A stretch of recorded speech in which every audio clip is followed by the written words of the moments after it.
Hi നമസ്കാരം. ചില ആളുകളുടെ സ്കിന്ന് വളരെ ഡൾ സ്കിൻ ആയിരിക്കും. തീരെ ഗ്ലോ ഒന്നും ഇല്ലാതെ വളരെ ഡള്ളായിട്ടുള്ള സ്കിൻ ആയിരിക്കും. അപ്പോൾ നമുക്കിന്ന് സ്കിൻ കെയർ സീരീസിൽ ഈ ഡൾ സ്കിന്നുകാർക്ക് ഉപയോഗിക്കാൻ പറ്റിയൊരു പാക്ക് എങ്ങനെ തയ്യാറാക്കാം എന്നുള്ളത് നോക്കാം.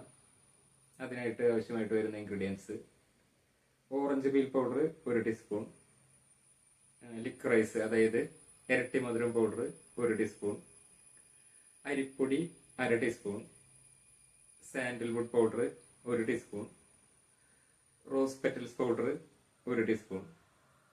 ഇതെല്ലാം മിക്സ് ചെയ്തൊരു എയർ ടൈറ്റ് കണ്ടെയ്നറിലാക്കി വെക്കുക. അതിനുശേഷം ഇത് ആവശ്യം നേരത്ത് ഈ പാക്ക് എടുത്തിട്ട് ഇതിൽ റോസ് വാട്ടർ മിക്സ് ചെയ്തിട്ട് വളരെ തിൻ ലെയറായിട്ട് ഫേസിൽ തേച്ച് പിടിപ്പിക്കുക.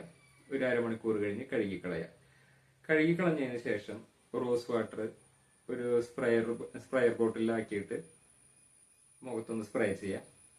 അത് ഉണങ്ങി കഴിയുമ്പോൾ വളരെ തിൻ ലെയറിൽ അലോവേര ജെല്ല് തേച്ച് പിടിപ്പിക്കുക. ഇത് നമ്മൾ ഡെയിലി ആവർത്തിക്കുക. അങ്ങനെ ചെയ്യുമ്പോൾ നമുക്ക് ഒരു ഡൾ സ്കിന്നൊക്കെ മാറിയിട്ട് സ്കിൻ ഗ്ലോ ഒക്കെ വർദ്ധിക്കുന്നതിനായിട്ട് സഹായിക്കും. എന്തായാലും ഒന്ന് ട്രൈ ചെയ്ത് നോക്കിയോളൂ. Thank you.